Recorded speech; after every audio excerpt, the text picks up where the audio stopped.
శరత్, నువ్వు మందు తాగడం ఆపుతావా ఆపవా? నేను తాగేసి వచ్చి పక్కింటి వాళ్ళు బెల్ కొట్టు. నేను కూరంటే కొట్టానని తెలియదేమో. చెప్పు. అవునా? వాళ్ళు పొద్దున్న వచ్చి కంప్లైంట్ చేస్తున్నారు 6 గంటలకి. లేదు నిషా, అసలు ఈ రోజు నుంచి నువ్వు 30 డేస్ పాటు మందు తాగకూడదు. 30 రోజుల? ఎస్. కదా నిషా, నీకు ఒక మంచి ప్లాన్ చెప్తాను, ఫాలో అయిపో. సూపర్ ఐడియా నిషా.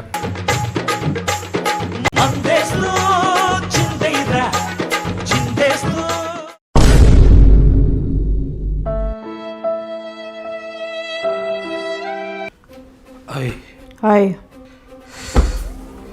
పడుకోలేదు ఇంకా? నిద్ర పట్టలేదు. స్నానం చేయలేదా? చేయలేదు, ఇంకా చేస్తా. నీకు స్నానం చేస్తాను, నువ్వు స్నానం చేసుకో. ఓకే, స్నానం చేసుకో. చూసావా, స్నానం చేస్తావు నువ్వు.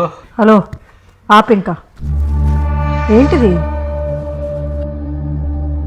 పొద్దున్న చెప్పావు కదా, మర్చిపోయావేంటి? గుర్తొచ్చుకో ఒకసారి. Flash back. ఈరోజు సాయంత్రం వస్తావు కదా, నువ్వు తాగేసినట్టు బిహేవ్ చేస్తురా, కానీ తాక్కు. అప్పుడు నీకే తెలుస్తుంది మందు తాగేసి ఎలా బిహేవ్ చేస్తున్నావు అన్నది. ఒక 7 డేస్ ఇలా యాక్ట్ చేశారు. సూపర్ ఐడియా నిషా. నీరెందుకు పోసావు? నేను తాగేసేటప్పుడు ఎలా బిహేవ్ చేస్తానో నాకు తెలియదు, అందుకు అలా చేశాను.